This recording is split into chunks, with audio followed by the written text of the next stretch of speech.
This family drama still haunts them. Imagine finding out the person you trusted most, the one who held your hand through every childhood scrape and whispered secrets under the covers, was the architect of your greatest pain.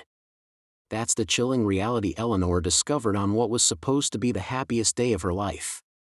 The church bells were ready, the white dress pristine, but the groom, James, was nowhere to be found. A single, elegantly penned letter was left in his place, its words a cold blade twisting in her heart. He was gone, and he was sorry. But the real betrayal wasn't his departure, it was the name he mentioned at the end, the person who had opened his eyes to the truth. Her sister, Clara. The revelation shattered Eleanor's world. Clara, her younger sister, the one she had protected and cherished, had been meeting James in secret for months.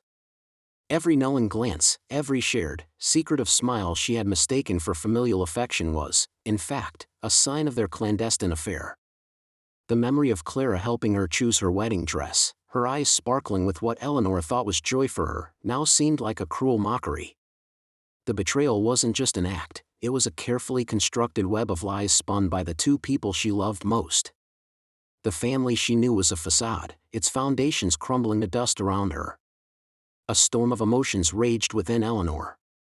The initial shock gave way to a tidal wave of grief so profound it felt like a physical weight, crushing the air from her lungs. She would spend nights staring at the ceiling, replaying every interaction, every conversation, searching for a sign she had missed. The grief was soon consumed by a white-hot anger, a fury directed not just at James, but sharply and intensely at Clara. How could she? The question echoed in the empty halls of her heart. She looked at her reflection and saw a stranger, her eyes hollowed by sleepless nights and unshed tears. The love she once felt for her sister had curdled into a potent mixture of hatred and a sorrow so deep it felt bottomless. In the desolate quiet of her new reality, a cold, hard resolve began to form. Eleanor decided she would not be the victim in this story. She would not let their betrayal define her or break her. She packed away the wedding dress, a symbol of a future that was stolen, and in its place, she forged a new plan. She would not waste her energy on tears or futile confrontations. Instead, she would channel her pain into power. Her decision was made not in a moment of passion, but with a chilling, calculated clarity. She would leave, severing all ties with her past, and rebuild her life brick by painful brick. But she wouldn't just disappear. She would make sure they understood the magnitude of what they had done. Years passed. Eleanor reinvented herself, building a successful career far from the ghosts of her hometown. She became a formidable art curator, her name synonymous with success and an impeccable eye for talent.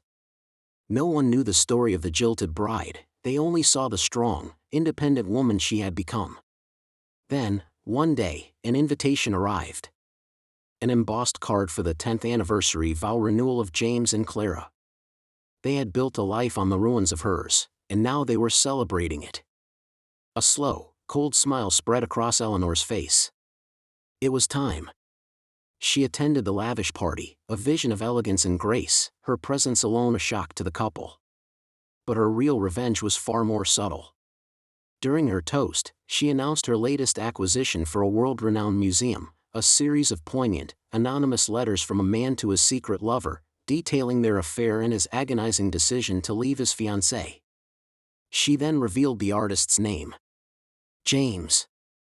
The letters, which he thought he had destroyed, were now a public monument to his betrayal, his art forever entwined with his deceit.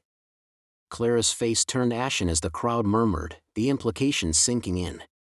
Their perfect life was now tainted by a public scandal curated by the very woman they had wronged. Eleanor watched, her expression unreadable, as their world began to unravel. She had not destroyed them with anger, but with their own carefully preserved words. As she turned to leave the stunned silence of the party, her phone buzzed. It was an unknown number. She answered, and a raspy, unfamiliar voice spoke a single, chilling sentence. You think you know the whole story about your sister, Eleanor, but you don't even know the beginning of her secrets.